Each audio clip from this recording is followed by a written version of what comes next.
think it was either a Sunday morning or a Monday morning, whatever June 1st was. Okay. It's one of those two.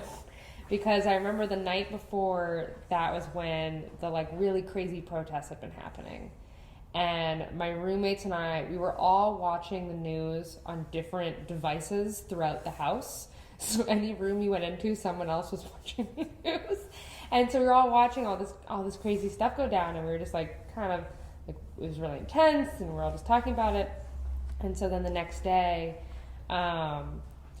we were just all full of that energy of like something's happening, but like we can't see it. We're not like next to it because like from our house we can't see anything, but we just know that all the stuff is happening. So I got this gut feeling, and I was just like, I'm just gonna go. I want to go look at downtown. I was like, I want to go see what has happened, and I had no idea what I was gonna do, so like what it was gonna be like. So I didn't even park in downtown. Like I was like convinced of like, what if everything's crazy and I can't get my car up? So I parked on the east side, walked across the river, and then walked into downtown. At first it was normal, and then the closer I got to the Apple store, really, which I didn't really realize was just like, the closer I got to Pioneer Square, the kind of epicenter, the more boarded up everything was. And by the time I got into kind of where the protests ended up happening later, everything was just plywood.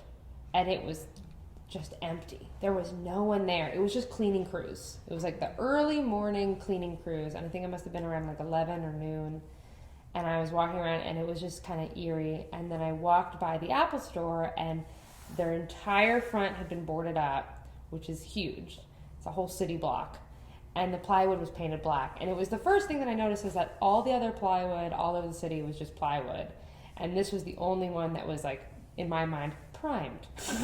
I was like, oh, I want to go paint something on this. I was like, I just want to go paint something. And I didn't even actually know what I was going to paint. I just was like, I need to get home, I need to get some paint, and I need to come back here.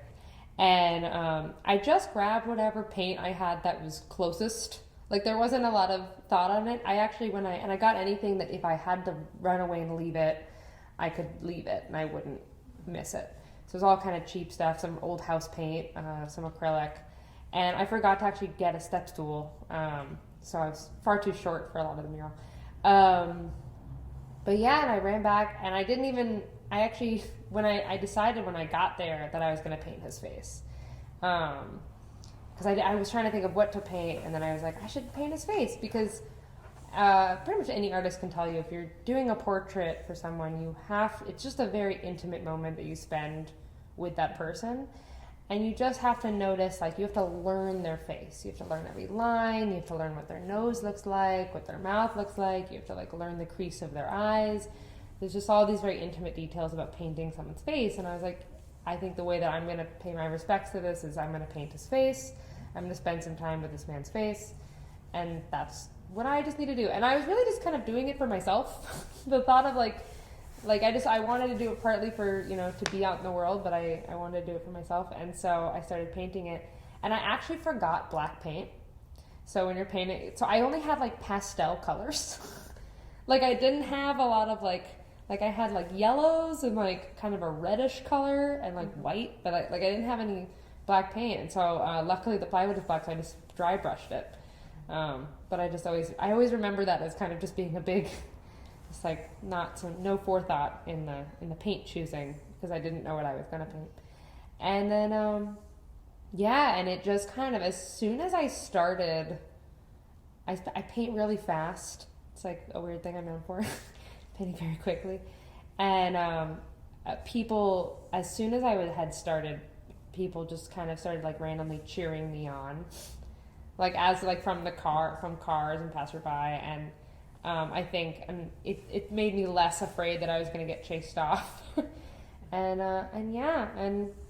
I painted it for 4 hours, and then when it was starting to get dark and I knew that I should probably get out of there, I was very full of adrenaline, and I got a call from my friends, and they were at a protest, or getting ready, so I drove back to the east side, joined the protest, and then it happened that the protest walked straight in front of the mural I had just done. And I realized that I was like, oh, if this is going to be if people are going to see this, I want them to see more than just this. And so then the next day, I took a step ladder this time, and more paints, and went and continued the portraits for Breonna Taylor and Ahmaud Arbery. I'm not really a rule follower, but I'm not really a tagger either.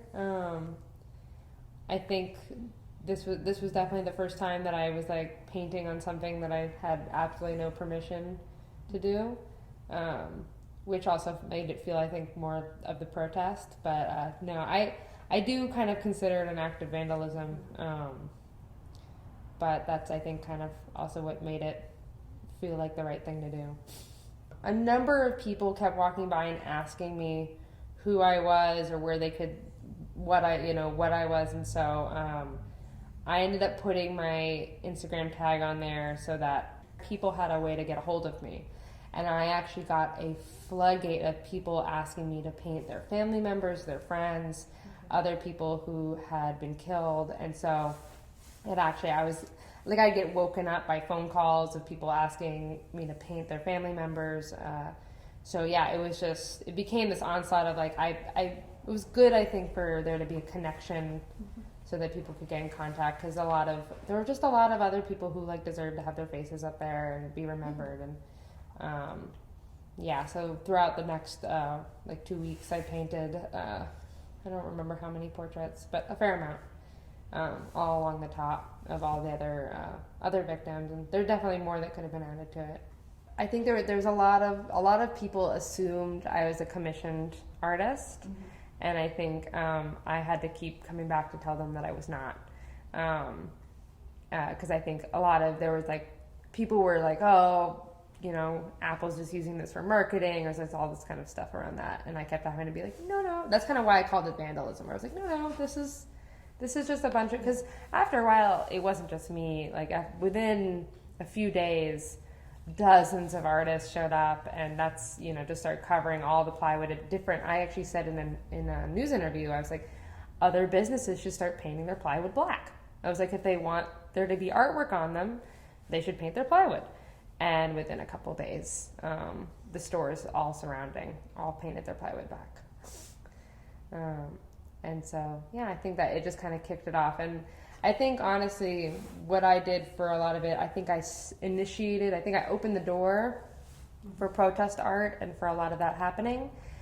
And I kind of signed the permission slip that people were not going to get hurt or arrested for doing artwork on these buildings. And then I actually stepped away.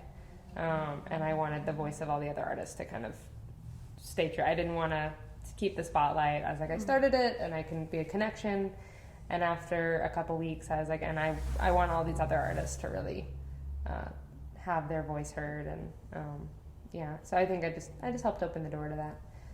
I think that the painting had this certain kind of like bold, frantic energy because I was convinced that someone was going to come and stop me.